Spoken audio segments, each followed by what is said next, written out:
ദാര്യാവേശ് രാജാവിൻ്റെ 4-ാം ആണ്ടിൽ കിസ്ലേവ് എന്ന 9-ാം മാസം 4-ാം തീയതി സെഖര്യാവിന് യഹോവയുടെ അരുളപ്പാടുണ്ടായി.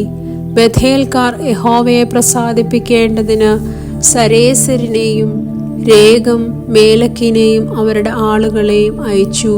സൈന്യങ്ങളുടെ യഹോവയുടെ ആലയത്തിലെ പുരോഹിതന്മാരോടും പ്രവാചകന്മാരോടും ഞങ്ങൾ ഇത്ര സംവത്സരമായി ചെയ്തു വന്നതുപോലെ 5-ാം മാസത്തിൽ കരഞ്ഞുകൊണ്ട് ഉപവസിക്കണമോ എന്ന് ചോദിപ്പിച്ചു.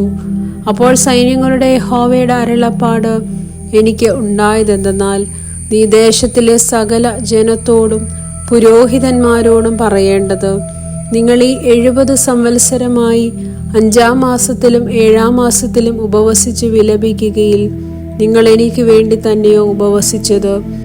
നിങ്ങൾ ഭക്ഷിക്കുമ്പോഴും പാനം ചെയ്യുമ്പോഴും നിങ്ങൾ തന്നെയല്ലയോ ഭക്ഷിക്കുകയും പാനം ചെയ്യുകയും ചെയ്യുന്നത്? യെരൂശലേമിനും അതിൻ്റെ ചുറ്റും അതിലെ ഉപനഗരങ്ങൾക്കും നിവാസികൾക്കും സ്വസ്ഥതയും ഉണ്ടായിരുന്നപ്പോഴും തെക്കേ ദേശത്തിനും താഴ്വീതിക്കും നിവാസികൾ ഉണ്ടായിരുന്നപ്പോഴും യഹോവ പണ്ടത്തെ പ്രവാചകന്മാർ മുഖാന്തരം പ്രസംഗിപ്പിച്ച വചനങ്ങളെ നിങ്ങൾ കേട്ടനുസരിക്കേണ്ടതല്ലയോ? യഹോവയുടെ അരുളപ്പാട് സെഖര്യാവിനുണ്ടായതെന്തെന്നാൽ, സൈന്യങ്ങളുടെ യഹോവ ഇപ്രകാരം അരുളി ചെയ്യുന്നു, നേരോടെ ന്യായം പാലിക്കുകയും ഓരോരുത്തൻ താൻ്റെ സഹോദരനോട് ദയയും കരുണയും കാണിക്കുകയും ചെയ്യുവീൻ. വിധവയെയും അനാഥനെയും പരദേശിയെയും ദരിദ്രനെയും പീഡിപ്പിക്കരുത്. നിങ്ങളിൽ ആരും തൻ്റെ സഹോദരന്റെ നേരെ ഹൃദയത്തിൽ ദോഷം നിരൂപിക്കുകയും അരുത്. എന്നാൽ ചെവി കൊടുപ്പാൻ അവർക്ക് മനസ്സില്ലായിരുന്നു. അവർ ദുശാഠ്യം കാണിക്കുകയും കേൾക്കാതെ വണ്ണം ചെവി പൊത്തിക്കളയുകയും ചെയ്തു.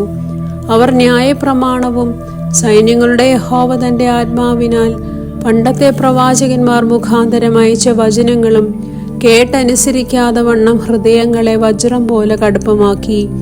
അങ്ങനെ സൈന്യങ്ങളുടെ യഹോവയെങ്കിൽ നിന്നും ഒരു മഹാകോപം വന്നു. ആകയാൽ ഞാൻ വിളിച്ചിട്ടും അവർ കേൾക്കാതിരുന്നത് പോലെ തന്നെ അവർ നിലവിളിക്കും. ഞാൻ കേൾക്കുകയില്ല താനും എന്ന് സൈന്യങ്ങളുടെ യഹോവ അരുളി ചെയ്യുന്നു. ഞാൻ ഒരു ചുഴലിക്കാറ്റുകൊണ്ട് അവരെ അവർ അറിയാത്ത സകല ജാതികളുടെയും ഇടയിൽ പാറ്റിക്കളഞ്ഞു. ദേശമോ ആരും പോക്കുവരവില്ലാത്തവണ്ണം അവരുടെ പിമ്പിൽ ശൂന്യമായി തീർന്നു. അങ്ങനെ അവർ മനോഹര ദേശത്തെ ശൂന്യമാക്കി കളഞ്ഞു. ദൈവമേ, സ്തുതി നിനക്ക് യോഗ്യമാകുന്നു. ബാറയ്ക്കുമോർ.